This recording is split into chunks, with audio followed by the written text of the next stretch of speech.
Hello everyone, good morning. कैसे हैं आप सभी लोग? आप देख रहे हैं द लिट लेन और मैं हूं नेहा। तो आज हम बायोग्राफी वाली जो हमारी सीरीज है उसको ही हम फर्दर आगे लेकर चलने वाले हैं। इसमें हमने थॉमस ग्रे को कंप्लीट कर लिया था। उनके वीडियोस को आप लोगों ने बहुत प्यार दिया है, तो थैंक यू सो मच उसके लिए। एंड मैंने जो ये बायोग्राफी वाली सीरीज है इसको मेरा ये मानना है कि मैं इसको जल्दी से जल्दी सबसे पहले कंप्लीट करा दूं। उसके बाद आपके जो और ड्रामा या जो भी और वर्क दिए हुए हैं उन पर हम शिफ्ट करेंगे, क्योंकि जिस पोर्शन को उठाऊं उसको मैं कंप्लीट करा दूं, ये मैं मानकर चल रही हूँ। तो आज हम देखने वाले हैं अलेक्जेंडर पोप की बायोग्राफी। ठीक है, तो आइए, पोप को पढ़कर आप डेफिनेटली इंस्पायर हो सकते हैं। पोप की लाइफ में ऐसा बहुत कुछ आपको देखने के लिए मिलेगा जो आपको इंस्पायर कर जाएगा, स्पेशली फॉर स्टूडेंट्स। तो आइए चलिए बात करते हैं। देखिए, अलेक्जेंडर पोप की अगर हम बात करें तो अलेक्जेंडर जो पोप हैं उनका जो जन्म है वो कब हुआ था। तो अलेक्जेंडर पोप का जो जन्म हुआ है, इनका पहले तो टाइम स्टैंड देख लेते हैं। इनका जो टाइम पीरियड है वो है 1688। एक मिनट, जस्ट अ मिनट, ये पेन जो है वो कनेक्ट कर लेती हूँ मैं, तभी मैं सोच रही हूँ ये पेन क्यों नहीं चल रही है। ओके, डन, पेन हो गई कनेक्ट। अभी ये पेन वर्क करेगी, राइट। तो देखिए, इनका जो टोटल टाइम पीरियड है वो 1688 से लेकर 1744 तक का टाइम पीरियड है। और अगर इनके जन्म की बात करें तो 21 मई 1688 को लंदन इंग्लैंड में इनका जन्म हुआ है। तो कौन से पोएट या कौन सा राइटर किस कंट्री से बिलोंग करता है, उसकी कम्युनिटी क्या है, ये आपको पता होना चाहिए, क्योंकि यहाँ से आपके एग्जाम में क्वेश्चन बनता ही बनता है। ठीक, तो ये चीज आपने पता होनी चाहिए कि वो कहाँ से बिलोंग करते थे। तो लंदन इंग्लैंड से बिलोंग करते थे। और अगर डेट की बात करें तो 21 मई 1688 को वो जन्म लिए थे। अब अगर इनके फादर की बात करें तो इनके फादर का नाम है अलेक्जेंडर पोप सीनियर, जो कि मैंने पहले ही बताया, अगर फादर और सन का नाम सेम होता है तो सीनियर और जूनियर जो है वो लगा दिया जाता है उनके नाम के आगे।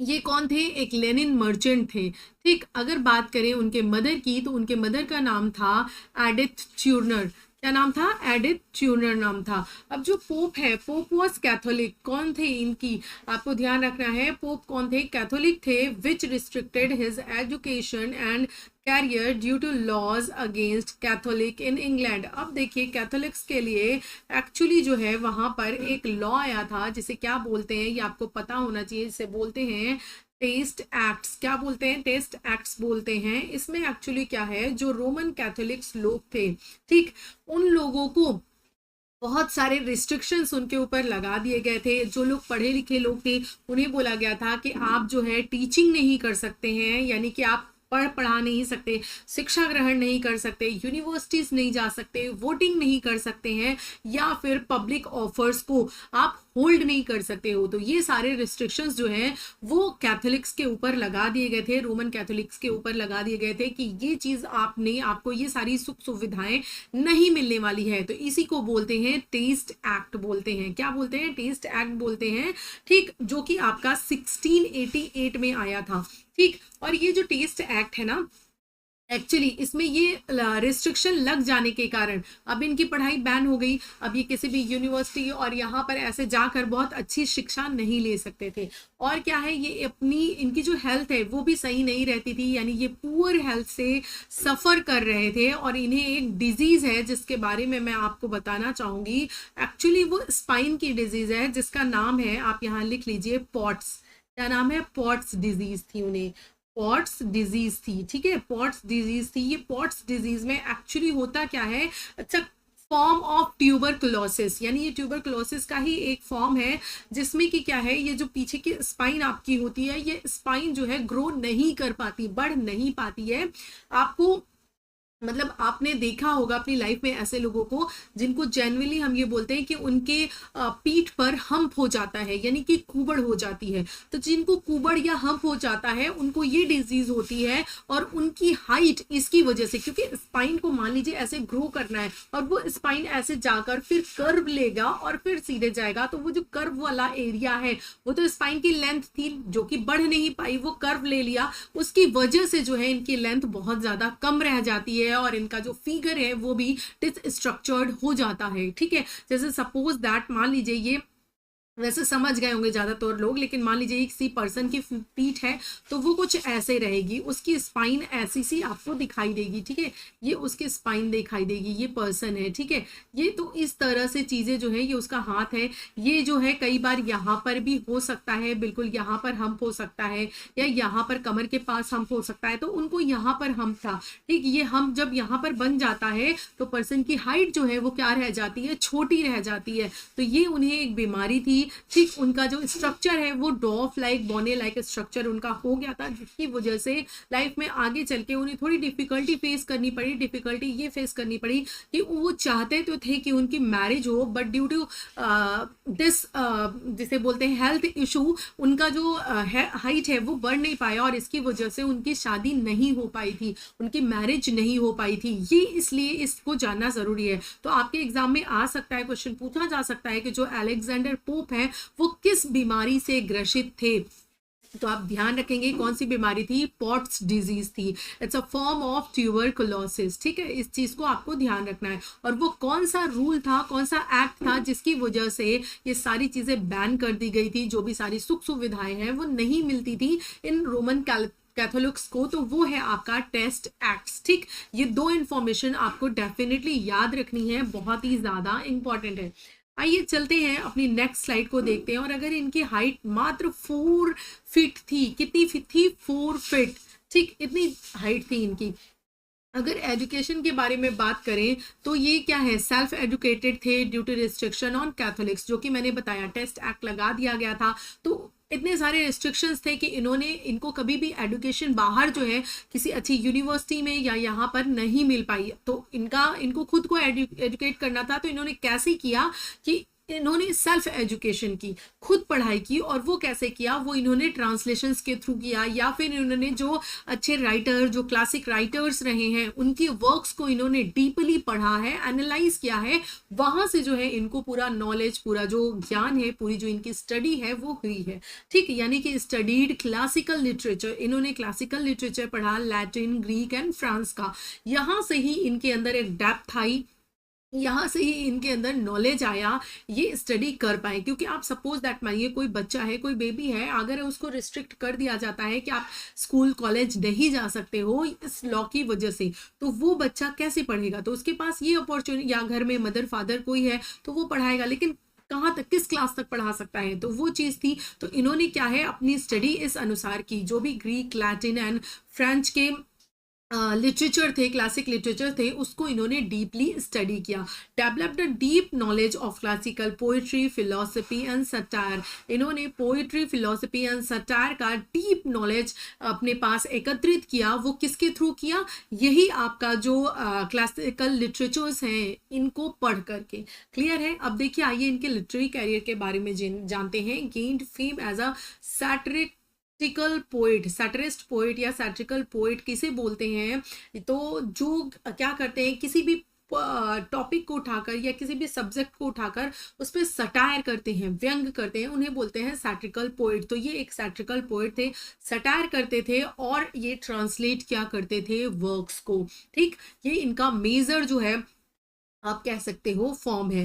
एंड नॉलेज ऑफ इट, अच्छा आप मुझे एक क्वेश्चन बताओ, अगर आपको पता है, वैसे तो मैं इसका आंसर वीडियो में दूंगी लास्ट में, लेकिन स्टिल मैं आपसे पूछना चाहती हूँ, आप बताओ आपको पता है कि the rape of the lock उन्होंने किसके कहने पर लिखी थी और किसको डिस्क्राइब किया था, सॉरी किसको डेडिकेट किया था। और ये जो रेप ऑफ द लॉक है, क्या ये मतलब ऐसे फिक्शनल कैरेक्टर्स या फिक्शनल लिया गया है, फिक्शनल स्टोरी है, या फिर ये स्टोरी जो है वो रियल लाइफ बेस्ड है। तो इसका आप मुझे आंसर कीजिए नीचे कमेंट बॉक्स में, अगर आपको पता है तो, नहीं तो वीडियो के लास्ट तक मैं आपको डेफिनेटली इसका आंसर देने वाली हूँ।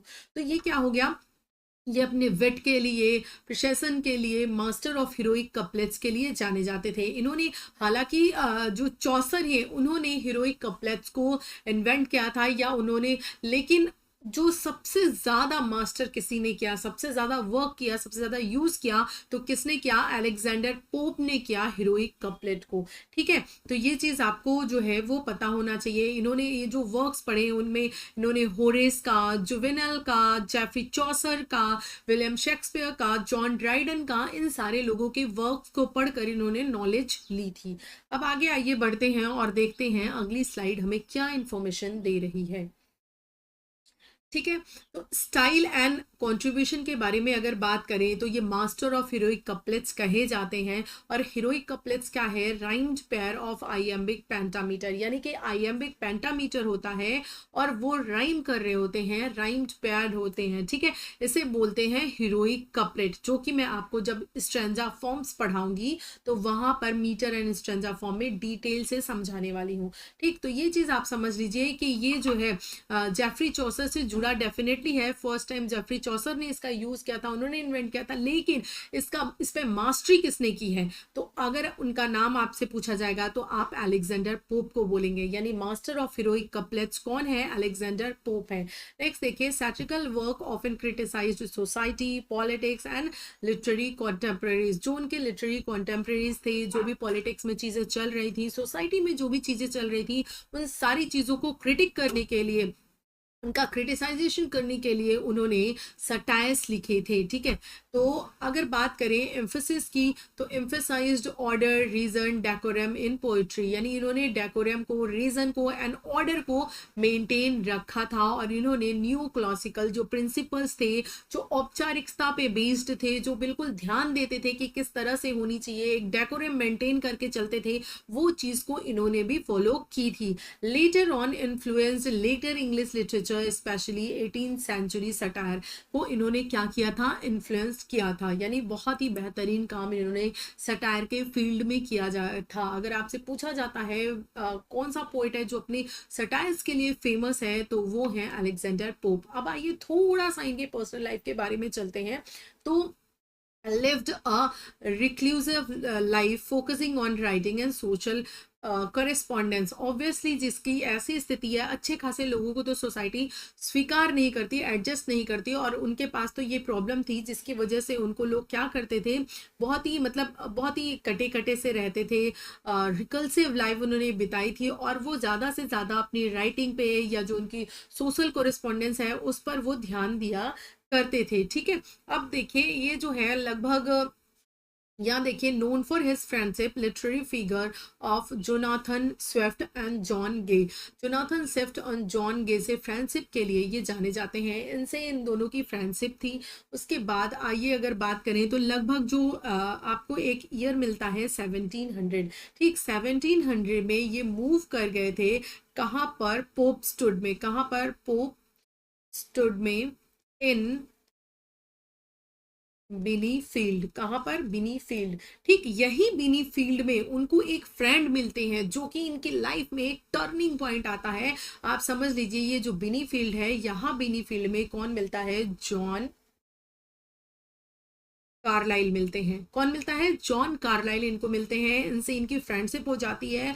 और जॉन कार्लाइल ही वो पर्सन है जिसको इन्होंने the rape of the lock dedicate की है, क्योंकि जो जॉन कार्लाइल हैं ये उनके फ्रेंड थे। यहीं पर बेनीफील्ड में ही उनकी फ्रेंडशिप हुई थी, और एक रियल लाइफ जो इंसिडेंट है उसको जॉन कार्लाइल ने, ये जो आप रेप ऑफ द लॉक में जो घटना आप देखते हैं, ये मैंने पूरा चैनल पे डिटेल से पढ़ाया है। अगर आपने नहीं पढ़ा है तो एलटी ग्रेड की पोइट्री प्लेलिस्ट को जरूर चेकआउट करिएगा। वहां पे जो है चीजें आपको डिटेल में, पूरा सिलेबस कवर्ड है लिटरेचर इसका, एलटी ग्रेड का। ठीक है, पोइट्री सेक्शन का आगे मैं उस पर काम करूंगी और चीजों पे। तो ये क्या है, इनसे फ्रेंडशिप हुई और इन्होंने इस घटना को, जो आपको रेप ऑफ द लॉक में दिखाई देती है, वो घटना रियल इंसिडेंट बेस्ड है, जो कि जॉन कार्लाइल ने अलेक्जेंडर पोप को सुनाई थी और इनसे कहा था कि इस टॉपिक के ऊपर, ये जो घटना मैं तुम्हें बता रहा हूं, इसके ऊपर तुम एक वर्क कंप्लीट करो, लिखो कुछ। तो इन्होंने इतना बड़ा work the rape of the lock लिखकर कंप्लीट कर दिया और वो इतना ज्यादा हाथों हाथ लिया गया, वो वर्क इतना ज्यादा फेमस हुआ, बहुत ज्यादा बेहतरीन वो वर्क था, बहुत ज्यादा अप्रिशिएट किया गया उनको, ये इनका मास्टरपीस, इनकी पहचान बन गई। तो इन्होंने किसको डेडिकेट किया है? जॉन कार्लाइल को किया है, और जॉन कार्लाइल के कहने पर ही इन्होंने इसको लिखा था, और ये एक रियल लाइफ बेस्ड इंसिडेंट था जो कि जॉन कार्लाइल ने उनको सुनाया था। Is it clear? तो मैंने आपको जो क्वेश्चन पूछा था उसका आंसर मैंने डिटेल में आपको दे दिया है। अगर आपको पता था तो वेरी गुड, बहुत अच्छी बात है, वेल एंड गुड। अगर नहीं पता था तो अब आपको पता चल गया होगा। ठीक है, अब आइए अगर बात करें इनके डेथ की। इनका जो डेथ टाइम पीरियड है वो है 30 मई 1744 को लंदन में ही। ठीक, यानी 30 मई 1774 लंदन में जो है इनकी डेथ हुई थी, एंड ये बरी किए गए थे ट्विंकलहैम नियर लंदन। ठीक, लंदन के पास ही ट्विंकलहैम में ये बरी कर दिए गए थे, where he lived for many years, जहां पर ये काफी टाइम पीरियड के लिए इन्होंने अपना टाइम बिताया था। ठीक है, तो ये सारी चीजें थी। अब हम आइए अलेक्जेंडर पोप की लाइफ के बारे में पढ़ चुके हैं, तो हम इनके थोड़े से जो इम्पोर्टेंट वर्क्स हैं ना उनको भी देख लेते हैं। तो सबसे पहले हमें पोम्स एंड सटायर की लिस्ट मिलती है, जिसमें कि इनका पास्टोरल्स है। क्या है? पास्टोरल्स है, जो कि बहुत इंपॉर्टेंट वर्क है इनका पास्टोरल्स। ठीक, इनका पास्टोरल्स जो है वो बहुत इंपॉर्टेंट वर्क है। नेक्स्ट है एन एसे ऑन क्रिटिसिज्म, जो कि है 1711 में। और ये जो पास्टोरल्स है ना, ये आप कह सकते हो sixth part of bookseller Jacob Tonson's poetic miscellanies का था। और इसमें जो है मतलब ये इतना ज़्यादा मतलब अप्रिशिएट किया गया, बहुत अच्छे से इसको जो है क्या कहते हैं कि हाथों हाथ लिया गया था। उसके तुरंत बाद ही आया था एन एसे ऑन क्रिटिसिज्म, और एसे ऑन क्रिटिसिज्म को भी क्या किया गया था, इक्वली जो है बिल्कुल जिसे बोलता है सराहा गया था। यानी ये दोनों वर्क इनका जो है वो बहुत ही बेहतरीन वर्क है। नेक्स्ट जो आता है the rape of the lock, ये 1712 में आता है, एंड एक्सपेंडेड पार्ट जो आपको दिखता है वो 1714 में दिखता है। तो ये भी अगेन इनका जो है वो बहुत ही इंपॉर्टेंट वर्क है। अब यहाँ पर मैं थोड़ा सा आपको डिस्कस कर देना चाहूंगी किसके बारे में, the rape of the lock के बारे में। तो फर्स्ट इंफॉर्मेशन, वैसे फर्स्ट इंफॉर्मेशन है ये क्या है, ये एक मोक हीरोइक है। ठीक, क्या है? मॉक हीरोइक है, यानी कि यहाँ पर सटायर किया गया है, लेकिन ये क्या है? मॉक हीरोइक है। ठीक, ये चीज आपको पता होनी चाहिए। उसके बाद अगर बात करें तो ये क्या है, ये किस में लिखा गया है, क्योंकि ये मास्टर थे भैया किसके, तो ऑब्वियसली ये किस में लिखा गया है? हीरोइक कपलेट में ये कंप्लीट किया गया है, लिखा गया है a pair of rhyming lines in iambic pentameter, यानी दो लाइंस हैं राइम कर रही हैं और वो आइएम्बिक पेंटामीटर्स में लिखी हुई हैं। तो वो क्या है? आपका हीरोइक कपलेट है। अगर बात करें इसकी, नेक्स्ट आइए फर्स्ट की बात करें। फर्स्ट पब्लिकेशन की बात करें कि ये फर्स्ट कब पब्लिश हुआ था, तो ये 1712 में पब्लिश हुआ था, जो डेट आपको यहाँ दिखाई दे रही है, लेकिन वो एनोनिमसली पब्लिश हुआ था। आप ध्यान रखेंगे, मैं बार बार बताती हूँ, there is a two term, anonymously and posthumously. Anonymously वो है जिसपे राइटर अपना नाम नहीं लिखता है और वो वर्क उसका प्रिंट होता है, यानी विदाउट नेम। और पोस्थोमसली जब किसी भी राइटर के डेथ के बाद उसका वर्क पब्लिश करवाया जाता है, दैट इज कॉल्ड पोस्टहुमसली। तो एनोनिमसली इनका the rape of the lock 1712 में फर्स्ट टाइम पब्लिश कराया गया था विथ 2 कैंटोज। ये चीज आपको पता होनी चाहिए कि सबसे पहली बार जब ये पब्लिश हुआ था, ये सिर्फ और सिर्फ 2 कैंटोज के साथ पब्लिश हुआ था। उसके बाद जब आपको रिवाइज्ड वर्जन मिलता है, यानी 1714 का जो वर्जन मिलता है, कौन सा? 1714 में आपको टोटल कितने कैंटोज दिखाई देते हैं? टोटल आपको 5 कैंटोज दिखाई देते हैं, यानी इसमें 3 कैंटोज जो और है उनको ऐड किया जाता है। ठीक, फिर नेक्स्ट अगर बात करें, एक और लास्ट वर्जन आपको 1717 में देखने के लिए मिलता है, जहां पर क्या है, आपसे पूछा जा सकता है स्पीच ऑफ क्लैरिसा। ठीक है, स्पीच ऑफ क्लैरिसा, यानी यहाँ पर आपको स्पीच ऑफ क्लैरिसा जो है वो ऐड होती है। क्लैरिसा आपसे पूछा जा सकता है कि द रेप ऑफ लॉक के किस एडिशन में क्लैरिसा की स्पीच है, तो वो इनका फाइनल एडिशन था जो कि 1717 में था। यहीं पर स्पीच ऑफ क्लैरिसा को ऐड किया गया है।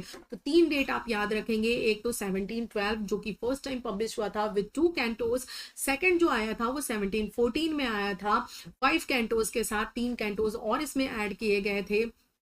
फाइनल जो वर्जन आता है वो 1717 में आता है और उसमें स्पीच ऑफ क्लैरिसा यानी क्लैरिसा की स्पीच को ऐड किया जाता है विद 5 कैंटोज। ये क्या है, आपका फाइनल है। और ये किसको डेडिकेट किया गया था, तो जॉन कार्लाइल को डेडिकेट किया गया था। अभी थोड़ी देर पहले मैंने आपको बताया जॉन कार्लाइल को डेडिकेट किया गया था एंड जॉन कार्लाइल ने ही इस इंसिडेंट को उनको डिस्क्राइब किया था और रियल लाइफ बेस्ड इंसिडेंट है, इसी पर इन्होंने इसको लिखा था।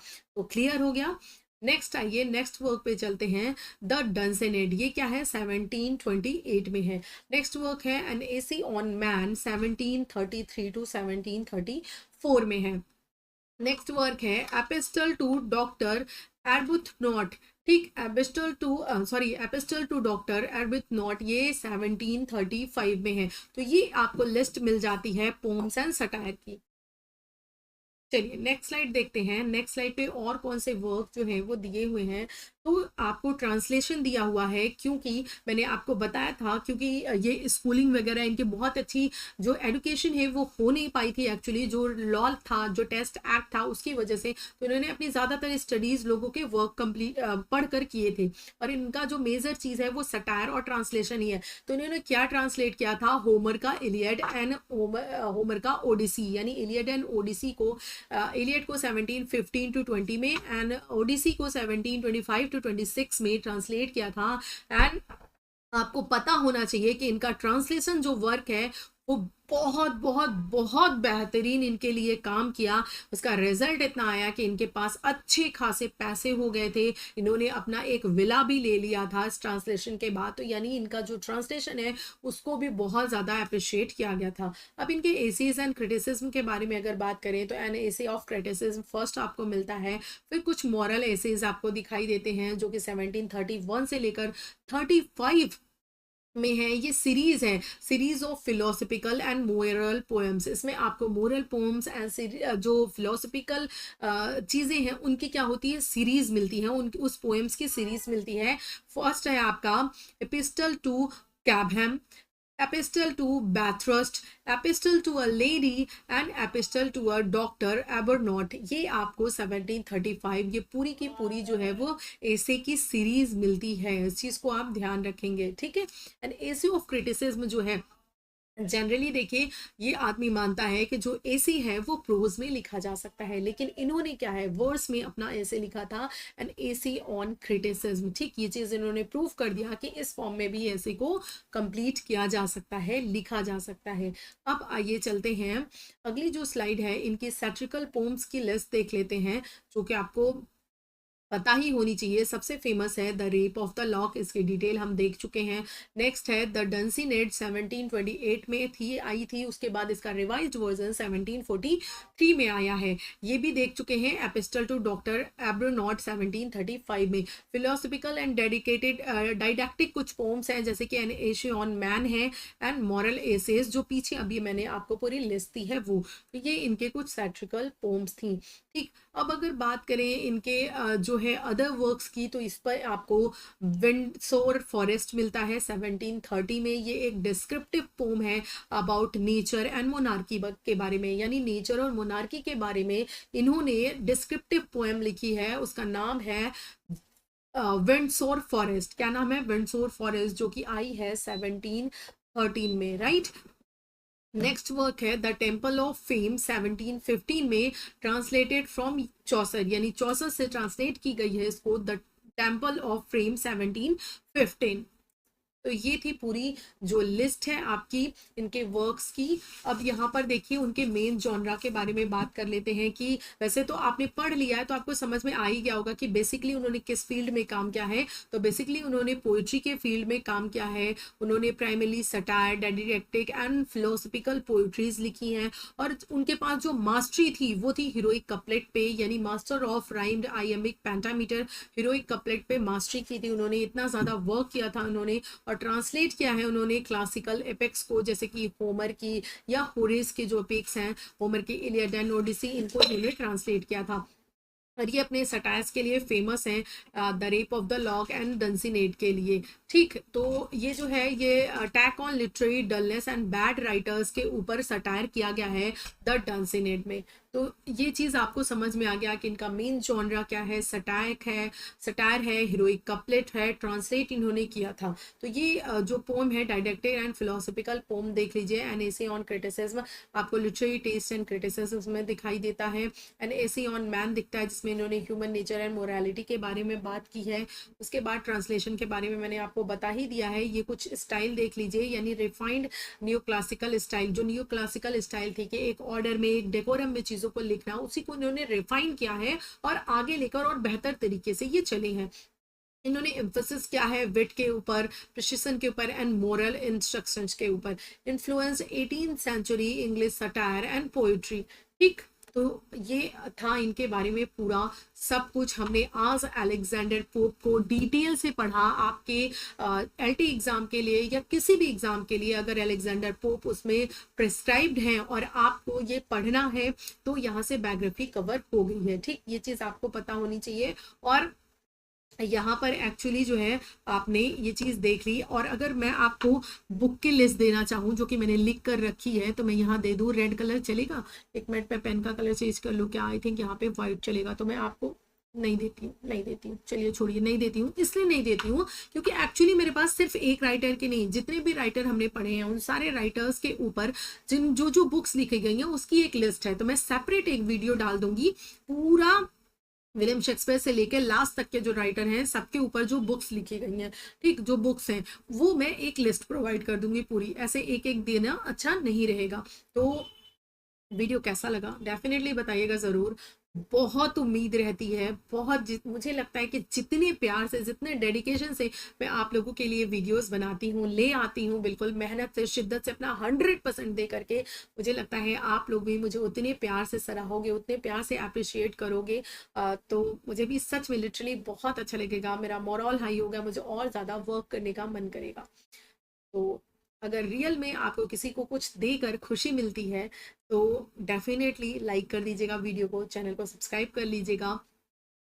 मैंने सोचा था कि दिवाली तक तो एटलीस्ट आप लोग 100 सब्सक्राइबर्स पूरे करा दोगे।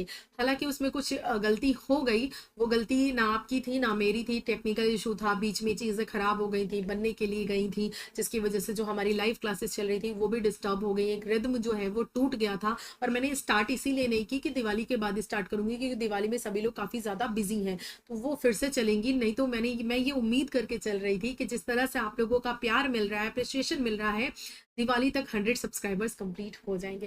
बट कोई बात नहीं, 3 ही 4 कम है, हो जाएंगे, बस आप लोगों का प्यार और विश्वास बना रहा। तो thank you so much, video में आप लास्ट तक बने रहे, इतना पेशेंस से आपने मुझे देखा।